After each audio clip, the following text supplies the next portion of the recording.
টুনি, এই জঙ্গলে সবার মঙ্গলের জন্য আমি একটা সিদ্ধান্ত নিলাম। আজ থেকে আমি তোমাকে এক ঘরে করে দিলাম। এই জঙ্গলের পাখি প্রধান হয়ে আমি এই সিদ্ধান্তটা নিতে বাধ্য হয়েছি, কেননা তুমি একজন বন্ধা, আর তোমার মুখ দেখলে সবারই অমঙ্গল হয়। তাই আজ থেকে তুমি কারো সামনে পড়বে না, কারো সঙ্গে কথা বলবে না, তোমার বাড়িতেও কেউ যাবে না। আর এই নিয়মের বিরুদ্ধে যে যাবে তাকে কঠোর শাস্তি পেতে হবে। পাখি প্রধান মিঠু তোতার কথা শুনে সব পাখিরা বেশ খুশি হয় আর যে যার বাড়িতে চলে যায়। আর টুনি কাঁদতে কাঁদতে বাড়িতে চলে যায়। টুনি হিমছড়ি জঙ্গলে একাই বাস করত। টুনি বন্ধা ছিল, তাই টুনি ছানা দিতে না পারায় তার স্বামীও তাকে রেখে চলে গেছে। এখন টুনি একাই তার ছোট্ট পুরনো কুঠিরটাতে থাকে। হে উপরওয়ালা, তুমিও আমার থেকে এভাবে মুখ ফিরিয়ে নিলে। আমার তো এখন আর কেউ নেই। মাঝে মাঝে প্রতিবেশীদের সাথে একটু মিশতাম, আজ তারাও কিনা আমাকে এক ঘরে করে দিল। আমি বুঝি না আমার কি দোষ। আমি কি নিজের ইচ্ছায় বন্ধা হয়েছি নাকি? উপরওয়ালাই তো আমাকে বন্ধা বানিয়েছে, আর যে কারণে কিনা পাখিরাও আমাকে এক ঘরে করে দিল। এসব কথা বলে টুনি কাঁদতে থাকে আর কাঁদতে কাঁদতে ঘুমিয়ে পড়ে। পরের দিন সকালে সূর্যের আলো টুনির চোখে পড়তেই টুনির ঘুম ভেঙে যায়। আজ থেকে আমার একাকিত্ব জীবন শুরু হলো। আজ থেকে এই বনের কোনো পাখি আমার সাথে কথা বলবে না। আমিও আর কারোর সাথে কথা বলতে পারবো না। এ জঙ্গলে তো আমি কোনো কাজও পারবো না। তবে এখন থেকে আমাকে অন্য জঙ্গলে গিয়ে কাজ খুঁজে পেটের খাবার জোগাতে হবে। আর দেরি করলে চলবে না, আমাকে দ্রুত বেরিয়ে পড়তে হবে। এরপর টুনি পাশের জঙ্গলে যাওয়ার জন্য বেরিয়ে পড়ে। আর এভাবেই টুনি অন্য জঙ্গলে গিয়ে কাজ করে। আর কাজ করে যা রোজগার হয় তা দিয়ে পাশের জঙ্গল থেকেই বাজার করে আনতো। এভাবে যেতে থাকে টুনির একাকিত্বের দিন। মা, মা, কি হলো তোমার? মা, মা, তুমি কথা বলো। মা, তুমি এভাবে শুয়ে আছো কেন? তোমার কি ঘুম ধরেছে নাকি অন্য কিছু? মা, ও মা, মা গো, উঠো না মা। একি ওই হাঁসের ছানাটা এভাবে কাঁদছে কেন? আর পাশে তো দেখছি মা হাঁসটা পড়ে আছে। যাই দেখি তো গিয়ে কি হয়েছে ওখানে। হাঁসের ছানাটার কান্না দেখে টুনি আর সহ্য করতে পারে না। আর টুনি দ্রুত হাঁসের ছানার কাছে যায় আর গিয়ে দেখে মা হাঁসটা মরে গেছে। আর ছানাটা ওর মায়ের জন্য কান্না করছে। এই যে পিচ্চি ছানা, আর কাঁদিস না রে। তোর মাকে ডেকে আর যে লাভ নেই, তোর মা যে মারা গেছে। শান্ত হ বাছা। এসব তুমি কি বলছো? আমার মা মারা গেছে? তাহলে এবার আমার কি হবে? আমি কোথায় যাব? কার সাথে থাকবো? মা ছেড়ে যে আমার আর কেউ নেই। কাঁদিস না রে মা, কাঁদিস না। উপরওয়ালা চেয়েছে বলেই তো তোর মা মারা গেছে। জন্ম মৃত্যু সবই যে উপরওয়ালার হাতে। তোর মা চলে গেছে তো কি হয়েছে? আমি এখন থেকে তোকে আগলে রাখবো। আমি এখন থেকে হাঁসের ছানার টুনি মা, বুঝতে পেরেছিস? কি বলছো মা? তুমি সত্যি বলছো? তুমি এখন থেকে আমার মা? কিন্তু মা, আমি কি এখন তোমার সাথে থাকবো নাকি? সেটাই তো ভাবছি রে মা। ওই জঙ্গলে আমাকে এক ঘরে করে দিয়েছে। আমি যদি তোকে আমার সঙ্গে করে নিয়ে আমার সাথে রাখি, তবে সেটা যদি জঙ্গলের কেউ জানতে পারে তাহলে তো বিপদ হবে। তাই আমি ভাবছি কি তোকে লুকিয়ে ওই জঙ্গলে নিয়ে যাব। এরপর টুনি তার ভাবনা মতো হাঁসের ছানাকে নিয়ে জঙ্গলে যায় আর তার ছোট্ট কুঁড়ে ঘরটাতে লুকিয়ে রাখে। শোন মা, আমি তো তোকে আগেই বলে দিয়েছি আমাকে জঙ্গলের সবাই এক ঘরে করে দিয়েছে। তাই আমার সাথে যদি কেউ কথা বলে তবে তো তোকে বিপদে পড়তে হবে। আর তুই তো একেবারে আমার সাথে থাকছিস, তাই বলছি কি মা, তুই সাবধানে থাকিস। আর ঘরের বাইরে একদম যাবি না, গেলে যে বিপদ হবে রে মা। যাস না রে মা, কেমন? আচ্ছা মা, তুমি যেভাবে বলবে আমি সেভাবেই থাকবো। তুমি নিশ্চিন্তে বাইরে যাও। এরপর টুনি বাইরে যায় আর হাঁসের ছানা ঘরের মধ্যেই থাকে। এভাবেই দিনগুলো কেটে যাচ্ছিল। কিন্তু হঠাৎ একদিন, এই বন্দি জীবনে বললাম রে বাবা, ওই জঙ্গলে থাকতে আমি কি সুন্দর মায়ের সাথে ঘুরে বেড়াতাম। কিন্তু এই জঙ্গলে আসার পর থেকে আমি তো ঘর থেকে বের হতেই পারছি না। না, আমি আর এভাবে ঘরে থাকতে পারবো না। যাই যাই বাবা, আমি একটু আঙ্গিনা থেকে ঘুরে আসি। আঙ্গিনাতে গেলে তো আমাকে কেউ দেখবে না। এ কথা বলে হাঁসের ছানা ঘর থেকে আঙিনায় যায়। ঠিক তখনই কাকলি কাক হাঁসের ছানাকে দেখে ফেলে। কি, টুনির বাসায় হাঁসের ছানা? কিন্তু পাখি প্রধান তো টুনিকে এক ঘরে করে দিয়েছিল। তবে এই টুনির বাসায় হাঁসের ছানাটা কেন? ব্যাপারটা কি? ব্যাপারটা তো পাখি প্রধানকে জানাতে হচ্ছে। কাকলি কাকের এসব কথা শেষ হতে না হতেই টুনি ফিরে আসে। আর টুনি কাকলি কাকের এসব কথা শুনে ফেলে। এই যে মহারানী, তুই পাখি প্রধানের বিরুদ্ধে গিয়েছিস তাই না? এবার তোকে আর তোর এই হাঁসের ছানার ব্যবস্থা আমিই করব। আমি যাচ্ছি পাখি প্রধানের কাছে, গিয়ে সবটা জানাচ্ছি। এ কথা বলে কাকলি কাক চলে যায় আর টুনি দ্রুত বাসায় যায়। আর আঙিনাতে হাঁসছানাকে দেখে বলে, তুই এ কি সর্বনাশ করলি রে মা? তুই আমার নিষেধ অমান্য করলি কেন? হ্যাঁ, বাইরে বেরিয়েছিস কেন? বাইরে বেরিয়েছিস তুই? হ্যাঁ, তোকে আমি নিষেধ করিনি। কাকলি যে আমাদের দেখে ফেলেছে। এখন তাড়াতাড়ি এখান থেকে চল রে মা, নয়তো অনেক বড় বিপদ হয়ে যাবে। তাড়াতাড়ি দূরের কোনো জঙ্গলে পালাতে হবে আমাদেরকে। চল চল, তাড়াতাড়ি চল। এরপর টুনি হাঁসের ছানাকে নিয়ে পালানোর জন্য বেরিয়ে পড়ে। আর তারা দুজন নদীর ওপারের জঙ্গলে পালাবে বলে ঠিক করে। আর দুজনে মিলে নদীর ধারে গিয়ে নৌকায় ওঠে। মা, সাবধানে নৌকায় বস। আমি দ্রুত নৌকা নিয়ে ওপারে যাওয়ার চেষ্টা করছি। না জানি জঙ্গলের পাখিরা আবার আমার পিছু নিয়েছে নাকি। তারপর টুনি জোরে নৌকা চালাতে থাকে। তারপর টুনি যেই না নৌকা নিয়ে মাঝ নদীতে গিয়েছে, তখনই একটা কুমির নৌকার সামনে ভেসে ওঠে। আরে বা, অনেকদিন পর এরকম শিকার পেলাম। আজ আমি মজা করে শিকার ধরবো। হে উপরওয়ালা, এবার আমি কি করব? সামনে তো কুমির আর পিছনে পাখি প্রধান। এবার আমি কোন দিকে যাব উপরওয়ালা? এবার বুঝি আমার প্রাণটা যাবে। কুমির দাদা, আমার প্রাণ নাও, তবু তুমি এই ছানাকে ছেড়ে দাও। ওকে পেয়ে যে আমার মাতৃত্ব হয়েছিল, মা হয়ে ছানার মৃত্যু আমি কি করে দেখব? তাই দয়া করে তুমি আমার ছানাকে নদীর ওপারে পাঠিয়ে দাও, আর আমাকেই তুমি খেয়ে ফেলো। আরে বাহ, তুই তো অনেক ভালো। তবে বেশ, আমি তোর ছানাকে নদীর ওপারে পৌঁছে দিচ্ছি। এরপর কুমির হাঁসের ছানাকে নদীর ওপারে পৌঁছে দেয় আর টুনিকে খেয়ে ফেলে। চোখের সামনে টুনির মৃত্যু দেখে হাঁসের ছানার চোখে জল চলে আসে। বন্ধুরা, মারা তো এমনই হয়, নিজের সন্তানের জন্য জীবন দিতেও দ্বিধা করে না। তোমরা কিন্তু মাকে কখনো কষ্ট দেবে না, ভালোবাসা দিয়ে আগলে রাখবে। তো আমাদের আজকের এই গল্পটি তোমাদের কাছে কেমন লেগেছে তা কমেন্টে জানাতে ভুলো না কিন্তু।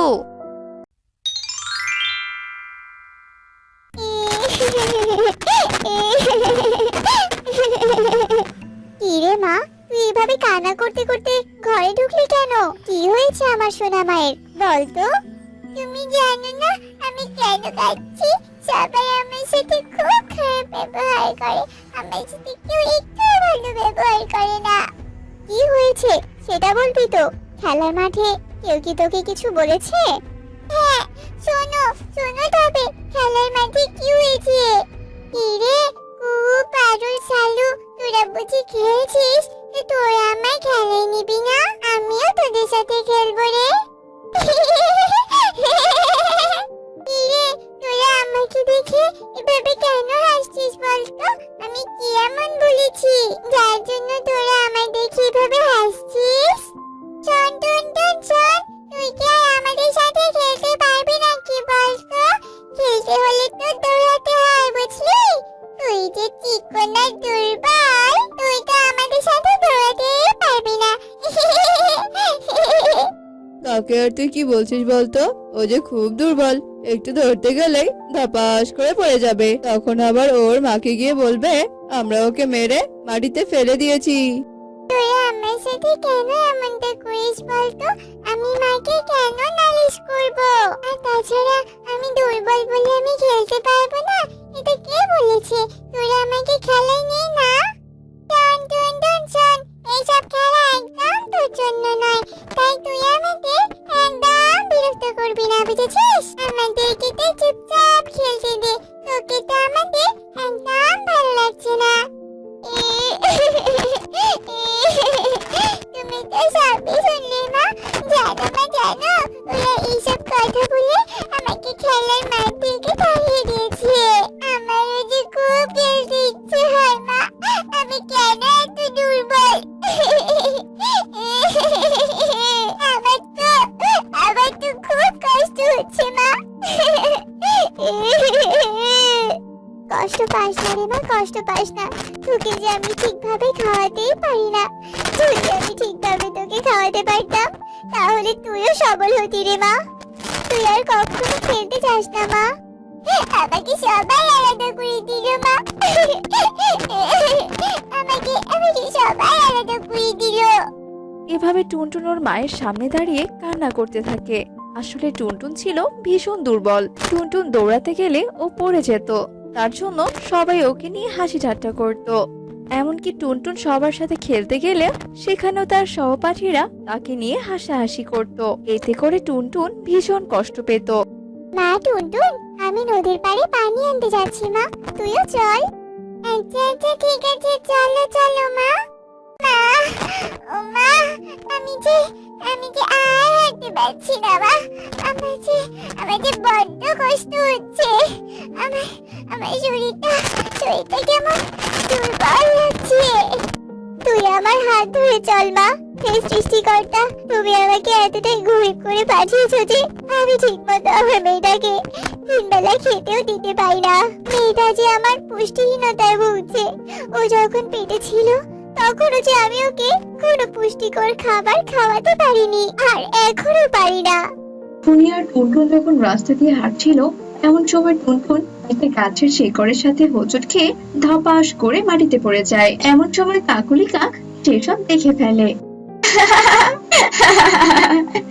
কি রে টুনি, তুই কি ঠিক মতো তোর মেয়েটাকে খাওয়াস না নাকি বলতো? তোর মেয়েটা তো ঠিক মতো হাঁটতেও পারে না।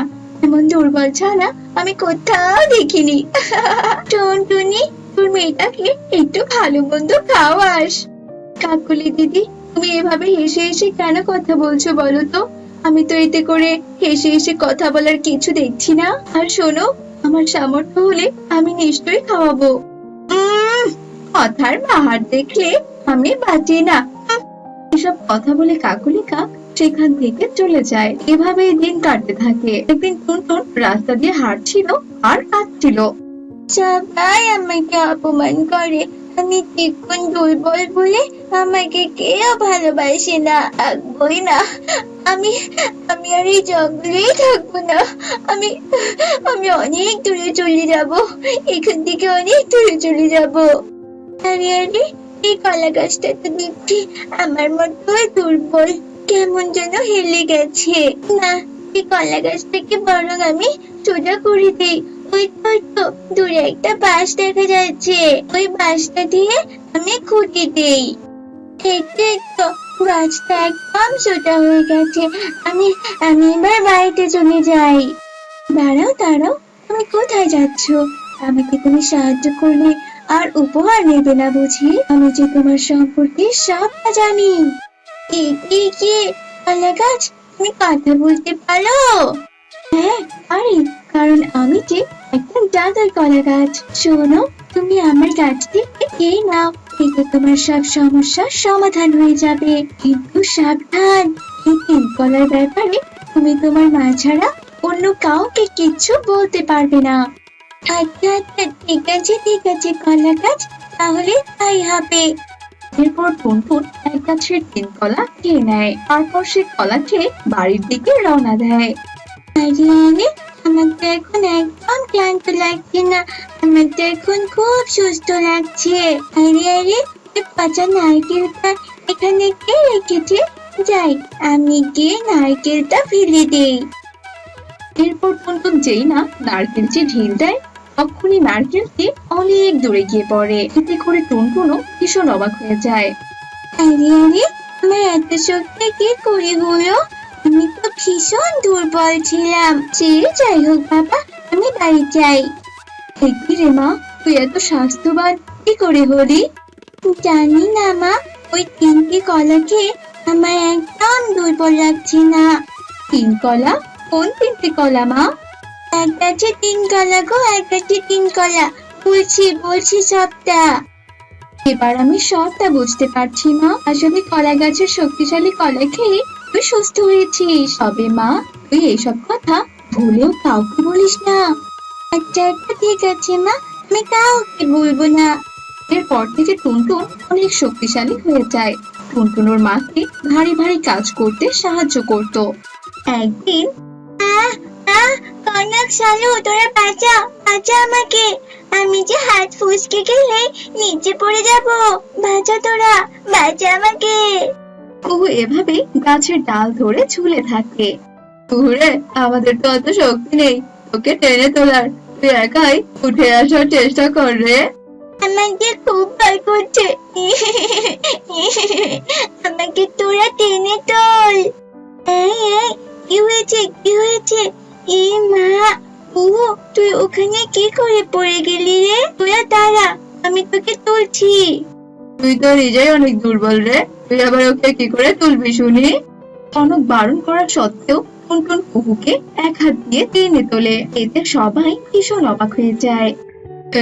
কি তুই তো অনেক দুর্বল ছিলি, তুই এত শক্তিশালী কি করে হলি রে? কি খেয়েছিস তুই বল? আমি তোদের এসব কথা বলতে পারবো না কনক। বলতে পারবি না মানে? তোকে তো বলতেই হবে।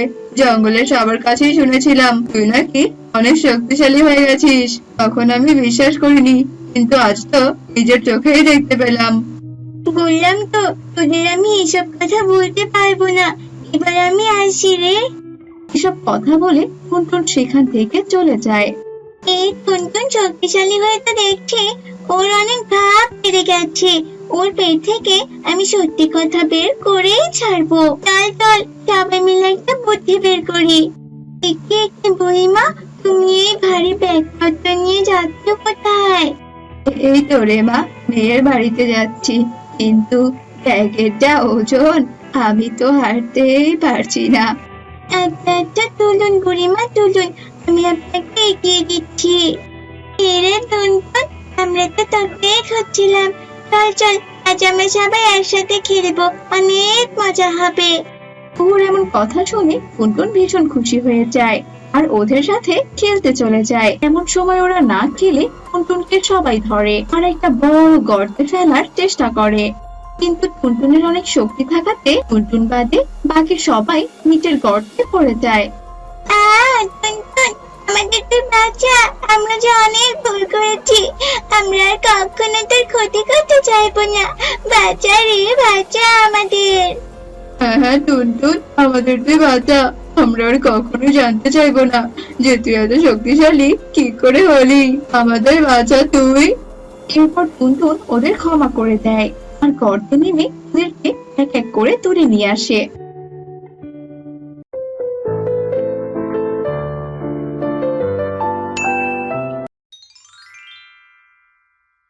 যজ্ঞ দাদা, আমাকে দুটো সিঙ্গারা দাও তো। আর এই নাও 10 টাকা। মেয়েটা যে সকাল থেকে খাওয়ার জন্য বায়না ধরেছে। এখনো কি 5 টাকা দামের সিঙ্গারা আছে নাকি শুনি? দুটো সিঙ্গারা নিতে গেলে আমাকে 20 টাকা দিতে হবে। কি বলছো কি দাদা, 20 টাকা? তার মানে একটা করে সিঙ্গারা 10 টাকা? এটা তো অনেক টাকা দাদা। আর গতকালকেই তো একটা সিঙ্গারা 5 টাকা করে নিলাম। গতকালের দিন শেষ, আজ থেকে প্রতি পিস, আজ থেকে একটা করে সিঙ্গারা 10 টাকা, বুঝতে পেরেছিস? দাদা, এক রাতেই তুমি এভাবে সিঙ্গারার দাম বাড়িয়ে দিলে, কাজটা কি হলো বলো তো? আর আমরা তো গরিব পাখি, এত দাম দিয়ে খাওয়া আমাদের সম্ভব হবে না গো। শোন সুখী, আমি এমনি দাম বাড়াইনি, সিঙ্গারা বানানোর জিনিসপত্রের দাম বেড়ে গেছে, তাই আমাকেও দাম বাড়াতে হলো, বুঝেছিস? আমাকেও তো লাভ করতে হবে, তাই না? ও আচ্ছা, বুঝতে পেরেছি। দাও তাহলে 10 টাকা করে সিঙ্গারা দাও। এই নাও টাকা। আহা, বোকা সুখী বুঝতেই পারলো না, আমি তাকে বোকা বানিয়ে বেশি দামে সিঙ্গারা বিক্রি করলাম। ভালোই হয়েছে, আমি এভাবে প্রতিদিন পাখিদের কাছে বেশি দামে সিঙ্গারা বিক্রি করব আর অনেক টাকা আয় করব। যজ্ঞ কাক ছিল ভীষণ লোভী। সে লোভের আশায় আশায় সিঙ্গারার দাম বাড়াতেই থাকে। এতে করে গরিব পাখিরা বেশি একটা সিঙ্গারা কিনতে পারত না। যোগু আঙ্কেল, ও যোগু আঙ্কেল, আমাকে একটা সিঙ্গারা দেবে গো? সিঙ্গারা যে চাচ্ছিস, টাকা এনেছিস? আমার একটা সিঙ্গারার দাম 20 টাকা। দে 20 টাকা আগে দে, তারপর সিঙ্গারা নিয়ে যা। আঙ্কেল, আমার কাছে তো এত টাকা নেই, আমার কাছে শুধু 1 টাকা আছে। তুমি এই 1 টাকা দিয়ে আমাকে একটা সিঙ্গারা দাও না আঙ্কেল, আমার যে সিঙ্গারা খেতে ভীষণ ইচ্ছে করছে। গরিব ভিখারির বাচ্চা, 1 টাকা নিয়ে এসে আমার কাছে সিঙ্গারা কিনতে এসেছিস? শোন, আমি ওসব 1 টাকার 2 টাকার সিঙ্গারা বিক্রি করি না। যা এখান থেকে চলে যা বলছি, দূর হয় এখান থেকে। যত সব ফকিরের বাচ্চারা কোথা থেকে যে আসে এখানে। ও বাবা, কতদিন পর বাড়ি ফিরে আসলাম। এতদিন শহরে থাকতে থাকতে আমার নিঃশ্বাস একদম বন্ধ হয়ে যাচ্ছিল। বনের প্রাকৃতিক হাওয়া আমার শরীরে রাখতে যে প্রাণটা একদম জুড়িয়ে গেল। মা, ও মা, ওই দেখো মা, একটা সিঙ্গারার দোকান। চলো না মা, চলো না, আমি সিঙ্গারা খাই কতদিন হয়ে গেল, আমি একটা সিঙ্গারাও খাই না। এই যে আমার মেয়ে শুরু হলো পাগলামি, তাই না? সিঙ্গারা দেখলেই খেতে হয় বুঝি? হ্যাঁ, দেখলেই তো খেতে হয়। তুমি তো জানোই মা, সিঙ্গারা আমি কত ভালোবাসি। হয়েছে, আর পাকনামো করতে হবে না। সিঙ্গারা না খাওয়া পর্যন্ত তুই আমাকে জ্বালিয়ে মারবি। শহর থেকে আসা টনি তার মেয়ে টুনটুনকে নিয়ে যোগু কাকির সিঙ্গারার দোকানে যায়। এই যে দাদা, আমার মেয়েটাকে দুটো সিঙ্গারা দিন তো। এই নিন সিঙ্গারা। আপনারা বুঝি এই বনে নতুন পাখি? আগে তো কখনো দেখিনি। না, আসলে আমরা আগেই বনেই থাকতাম। আমার স্বামী শহরে চাকরি করে, তো তার জন্য ওখানেই বেশি থাকা হয় এই আর কি। মাঝে মধ্যে জঙ্গলে ঘুরতে আসি। তো দাদা, সিঙ্গারার দাম কত? একটা করে সিঙ্গারা 20 টাকা। তাহলে আপনার মোট হলো 40 টাকা। কি বললেন দাদা? একটা সিঙ্গারার দাম 20 টাকা, তাও আবার এত ছোট ছোট সিঙ্গারা? আমাদের শহরে তো এর থেকে বড় সিঙ্গারা মাত্র 5 টাকা বিক্রি হয় জানেন। তাহলে আমার এখানে কেন এসেছেন? হ্যাঁ, তাহলে শহরে সিঙ্গারা খেতেন। জিনিসপত্রের যা দাম বেড়েছে তা আপনি কি বুঝবেন? এত কথা না বলে আমার সিঙ্গারার দাম দিন তো। মোটেও জিনিসপত্রের দাম বাড়েনি, আপনি অন্যভাবে সিঙ্গারার দাম বাড়িয়েছেন। এটা মোটেও ঠিক কাজ নয়, বুঝতে পেরেছেন? যেখানে সিঙ্গারার দাম মাত্র 5 টাকা, সেখানে আপনি 20 টাকা নিচ্ছেন। বনে কত পাখিরা বাস করে, তারা কি এত দাম দিয়ে সিঙ্গারা খেতে পারবে বলুন? শুনুন, আমাকে জ্ঞান দিতে আসবেন না। অত কিছু ভাবার আমার সময় নেই, বুঝেছেন? আর আপনার যদি এত গরিব পাখিদের ওপর মায়া থাকে, তাহলে 5 টাকায় কেন? হ্যাঁ, যান 1 টাকায় সিঙ্গারা বিক্রি করুন। তাতে আমার কি? হ্যাঁ, এখন বেশি কথা না বলে আমার টাকা দিয়ে এখান থেকে চলে যান, বুঝতে পেরেছেন?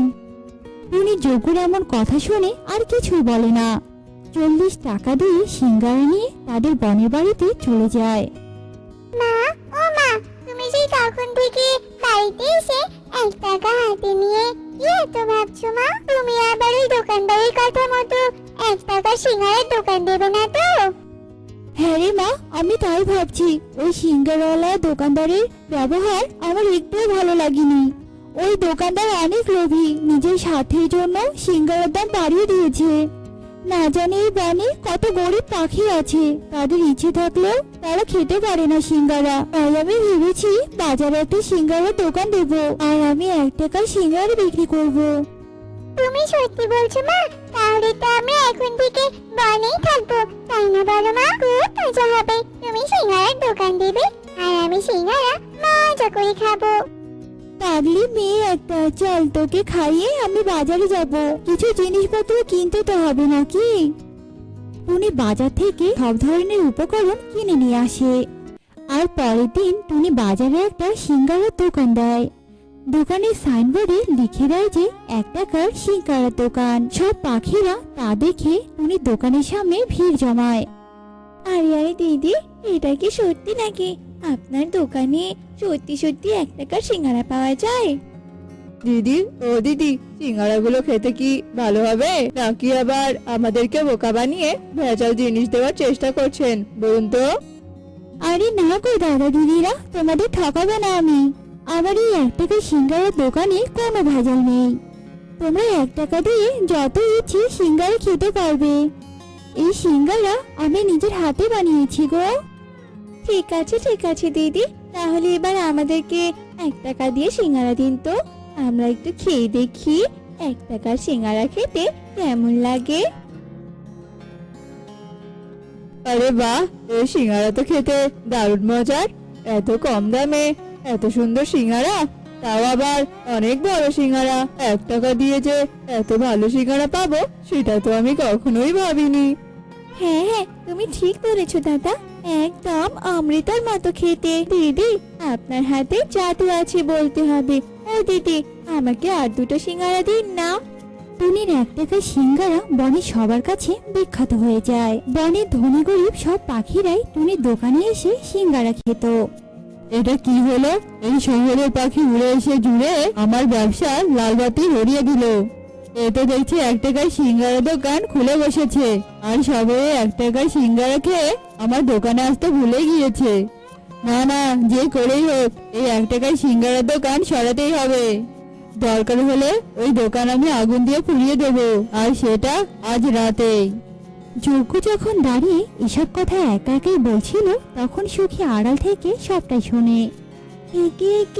একে শুনছি আমি, সর্বনাশ! এই বেটা যজ্ঞ তো দেখছি টুনি দিদির ক্ষতি করার জন্য উঠে পড়ে লেগেছে। না না, এটা কিছুতেই হতে দেওয়া যাবে না, এক্ষুনি ব্যাপারটা সবাইকে জানাতে হবে। আশেপাশে তো কাউকে দেখতে পাচ্ছি না, এই সুযোগ দোকানটা পুড়িয়ে ফেলার। এরপর যজ্ঞ যখনই টুনির দোকানে আগুন লাগিয়ে দিতে যাবে, তখনই চারপাশ থেকে বনের পাখিরা লাঠি নিয়ে বের হয়ে আসে আর যজ্ঞকে অনেক মারতে থাকে। ব্যাটা লোভী সিঙ্গারাওয়ালা, আমাদের কাছে সব সময় চড়া দামে সিঙ্গারা বিক্রি করতি, আর যখন দেখলি আমরা তোর দোকানে যাই না তখন কিনা তুই অন্যের ক্ষতি করতে এসেছিলি। আজ টুনি দিদির 1 টাকার সিঙ্গারার দোকান আছে বলেই আমরা গরিবরা প্রাণ ভরে সিঙ্গারা খেতে পারি, আর তুই কিনা তারই ক্ষতি করতে যাচ্ছিস। আজ তো তোকে প্রাণেই মেরে ফেলবো। মারো মারো, সবাই মারো, আরো বেশি করে মারো এই বজ্জাত যজ্ঞকে। আমাদের হাতের মার খেয়ে মনে হচ্ছে আর কিছুই হবে না, একে পুলিশে দিতে হবে। এরপর সবাই লোভী যজ্ঞ সিঙ্গারাওয়ালাকে পুলিশের হাতে তুলে দেয়, আর আগের মতো টুনির দোকান থেকে 1 টাকা সিঙ্গারা নিয়ে সবাই খেতে থাকে।